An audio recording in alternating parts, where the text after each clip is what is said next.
Hi, ladies and gents. Please pardon my appearance. Hair's getting way out of control, and I'm waiting for some clippers to arrive so I can cure my corona hair. I've been locked up now for quite a while, and it's driving me crazy. But yeah, it's kind of still nice to know I can grow hair though. So be thankful for small mercies, right? So today, what I thought we'd do, just to break the boredom. It's a beautiful day outside, so I'll keep it quick. Want to get up to the terrace and do a little bit of sunbathing. Hope everyone else can get out a little bit as well, even if it's just to do some shopping or something like that. Yeah, the sooner we can get out and get some sun, get some air, the better, I think. But what we'll do today is do a little vocabulary lesson. So this is taken from New English File teacher's book. As you can see here, the exercise I'm going to be doing is photocopiable, okay, from the teacher's book, so it's not in breach of copyright. And yeah, I don't think we should have any problems using this in the video today. So normally what we do here, if you direct your attention to this medieval market square, normally what I ask people to do, and if you're one of my students, you'll have seen this exercise a million times, is I ask you to compare these pictures, sorry. Just to keep it shorter today, all I'm going to ask you guys to do is focus your attention on this first picture here. All right, maybe later I'll do some comparisons, but really for now, all I want you to do is focus on this picture. And with that in mind, this is probably the time where you'd want to pause the video. And what I want you to do is consider how you would describe what is happening in the picture. Okay, what movements can you see? What positions can you see? I just want you to describe in your own words what you can see in the picture. Yeah, and then when you've done that, when you've taken a couple of minutes, come back to the video and we'll be doing some vocabulary building. Okay, so it's mainly verbs and prepositions of place and movement. And I've got a Word document open. We'll make a little list. All right, so pause the video and have a go and then come back. I guess I could just sit here for a couple of minutes like this until you come back, but it's better if you pause the video. Done? Cool.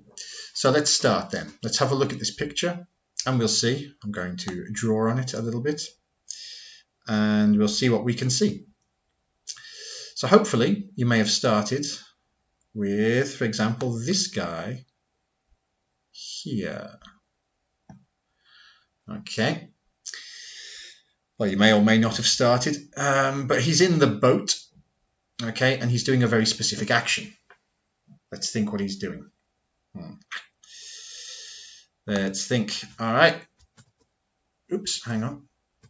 Document. So this is a verb. The verb is to row, okay, regular verb. All right, so he's rowing his boat. And the way I can say this, two prepositions of movement I can use here. Across the river, okay, from one side to the other side, across the river. The other one, imagine if he was, for example, here, going in a slightly different way, yeah.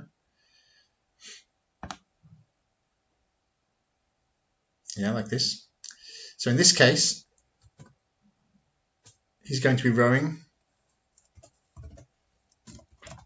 along the river. Okay, you could also say down the river if you wanted, up or down the river, across or along. Okay, so it's good when you're doing these things to try to remember them in pairs. Yeah, up and down, left and right, across and along. All right. Sorry if this seems very improvised. It completely is. I haven't planned this. It's just to, yeah, to give you something to do. All right. Now, let's also have a look here. There's a guy or a girl. I'm not sure. I think it's a girl actually, sitting on a horse. And normally, when I ask people to describe this for me, they'll say going left, going right, going east, going west. Okay, but today we're going to do a slightly different verb. The verb is to face. Okay, again, regular verb. And this is basically when you are in the direction of something without moving. Okay, so for example now, I almost dropped my book. For example now, I'm facing my window. I'm not moving. I'm not going towards my window. I'm not going out of the window. Not yet, anyway. But I am facing the window. Now I'm facing left, facing right. Okay. So in this case here, you have no problem saying the horse or the rider, the girl, facing left, facing west, facing the square. And here, oops, if I can actually make this work. Here, facing right, facing the river, facing the bakery, we could say here. Yeah. So a couple of things there.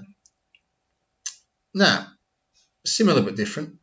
If we check these guys, a bit thirsty.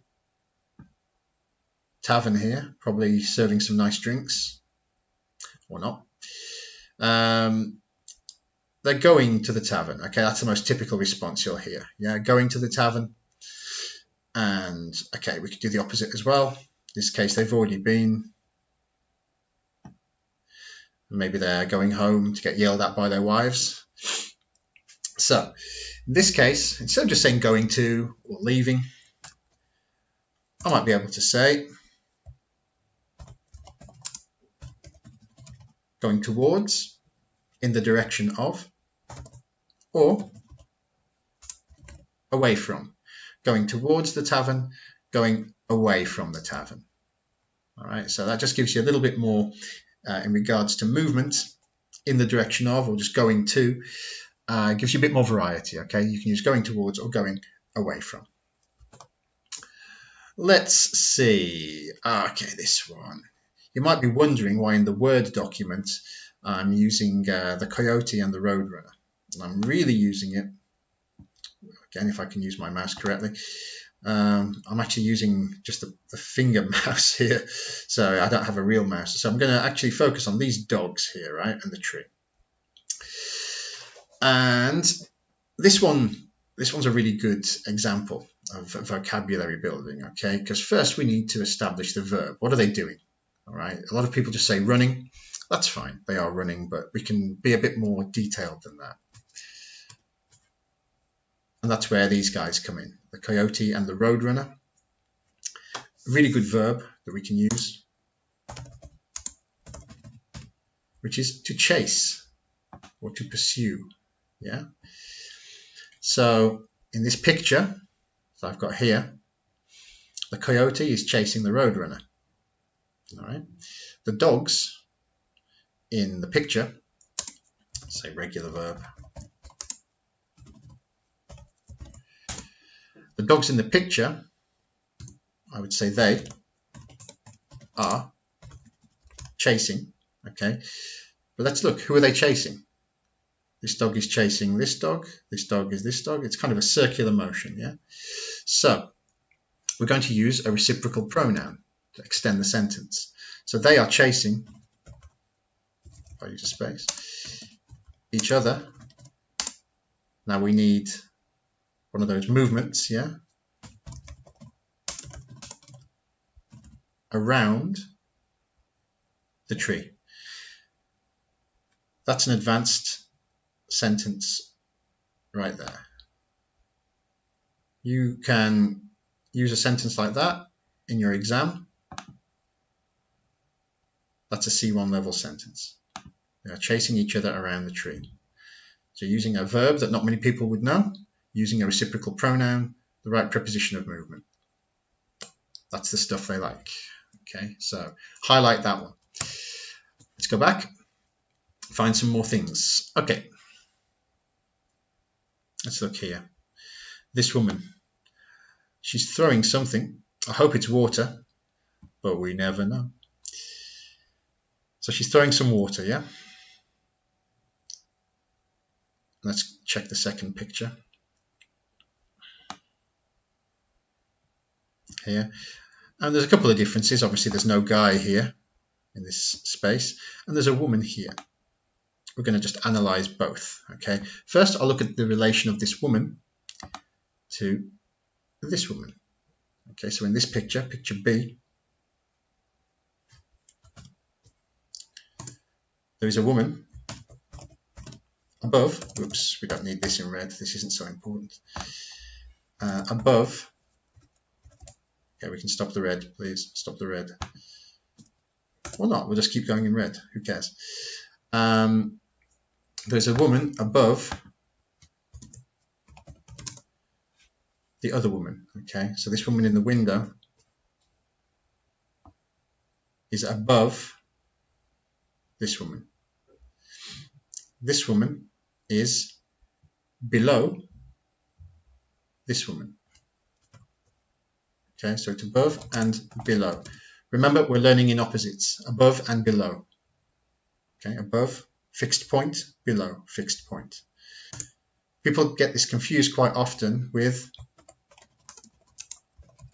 over and under, which you would use to indicate movement. For example, here, she's throwing the water over the man. It's movement. Okay, so she's throwing this water over the man. This woman is above this woman. This woman is below this woman. Okay, so over and under for movements, above and below for fixed positions. Try to remember that, guys. For example, this kid is jumping over his friend.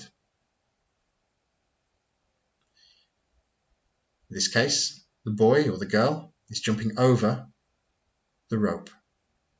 This is called skipping, but you're probably not going to need that vocabulary. Okay, so jumping over the rope, jumping over his friend indicates a movement. Let's go here, back to the tavern. Thirsty work, this teaching. So we've got some guys here. Not really much difference with what they're doing here, but it's important enough for us to note. Okay, two very important verbs. So when you're taking a product from a cart, as they are here, or from a lorry, or from a truck, as we do nowadays, you're going to be using the verb to load when you're putting the product in, or to unload when you're taking the product out. Okay, so in this case, those guys, now I can use my red again. Those guys, it's not really clear if they are loading or unloading barrels of beer. Okay, so they are loading or they're unloading barrels of beer. We do not say downloading. Okay, downloading is for the internet, so you don't need to worry about that. Okay, so they are loading or unloading barrels of beer. That would be nice right now, right? So just a couple more very quickly, then we're done. We're going to look here at this individual and here. All right. So in this case, this person is going into the bakery. I think it's a bakery, yeah, bread and stuff there. So this person is going into the bakery. Change this back. Into. This indicates a movement. She's not in the bakery. Okay, in is when you're already there. Okay, you're inside, in the bakery. This person is going into the bakery. There is a movement from outside to inside. Okay, into, opposite, out of. Going into the bakery, going out of the bakery. All right, these are movements. And then we had, in the second one, whoops, we don't need this. in the second one here, this individual standing